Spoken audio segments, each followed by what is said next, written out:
Hello, my name is Lev Nelik, and you are watching a weekly video clip as a summary follow-up on a weekly discussion that we have. We call it discussion group number 7 on the soul therapy based on Midot, based on the book that we're reading.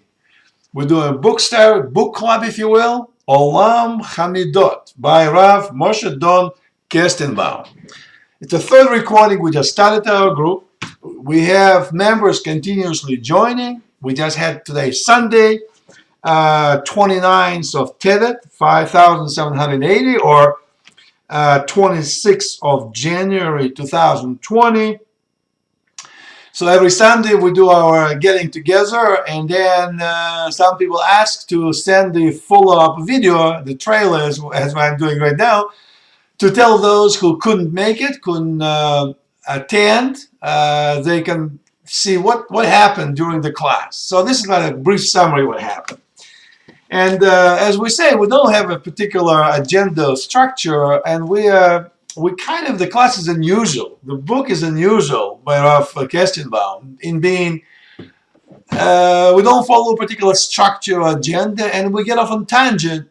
That's what we focus on. We like tangents more than we like the main theme. But it comes to the point that it turns out that everybody has problems. We have problems, and everybody has anxieties and have problems, and we don't know why. If people who are observant or religious, are they supposed to have problems? Are they facing Hashem not strong enough that they're affected by the why is it hurting, and why kids don't call us, and so forth. So how do we explain, rectify the strengths of believing God, believing Hashem, with personal emotional insecurities, if you will? Is it a characteristic of people who don't have attachments to God, or people who have mild attachment to God, or over strong attachment to God, if there's such a thing? So today, the discussion went into what's really important in life. The book begins, coming back to the page 23, the book begins with a statement in the introduction that we're all blessed with flaws. Now, how do we handle issues and flaws that we have? And then the reason the person is alive, so says Vilna Gaon, that we can correct a midah that has not yet been rectified. I suppose in reincarnation, our souls went through recycling a couple of times, and whatever didn't do quite right in the previous life, we are supposed to correct it this life. Oh, what happens when we do enough recycling? They will come to perfection, and everybody, the whole world, come to perfection. What's then? I guess then the full Teshuvah, the full rectification of the world, will be complete, and we'll all return to the prehistoric times when the soul of Adam was floating in Garden of Eden in a complete bliss until the fall from the spiritual to material, and now the 6,000 years later we go into rectification. So why is that we continue having this trouble, I do, with finding the purpose in life? So today's discussion was what's really important. And if we look in the specific of important, we came to a topic of family. We said that once you go past the fact that Hashem is in charge, and that's a main overriding force, and the Torah of Hashem is our manual to life, manual to rectification of Midot. What's the next step? Maybe not as an elevator, but the next one down. And we came to a conclusion: it's a family. And it's a family, what does it mean? So we came, during discussion, we said, well, what the ideal situation is opposite, probably, that what most of the Western civilization, not only Western, maybe the whole civilization, tends to have today. And that comes to mind the story from the Talmud or Midrash. I don't remember that someone goes to heaven and then comes back. There's a mistake. Not supposed to go there too soon. He's been sent to earth, and they ask him, How did it go? And he said everything was upside down. What's right here is left. What's correct, that's incorrect. The happiness is sadness, the sadness of happiness. Not so sure there's a sadness in heaven, but everything's upside down. Our world is flipped upside down. Our priorities are backwards here. What do you mean by that? Well, specifically, ideal situation, I guess we talked about, perhaps, is that families stay together. Imagine that you live here and your brother a block away and your sister 2 blocks away, your cousin, your nephews, everybody lives in one area. We go, we visit each other continuously, we see each other on the full holidays. Wonderful. Doesn't mean that we have to struggle for living. Hopefully it's not the case. But we forego a situation where somebody calls from California and says, there's great opportunity, there's $250,000 salary, and we say, okay, son, go ahead, it's a good job, go get it. Well, son goes to California, the brother goes to Wyoming, somebody goes to France, whatnot, and people dispersed. And then, as we get older, we feel uncomfortable of not having family together.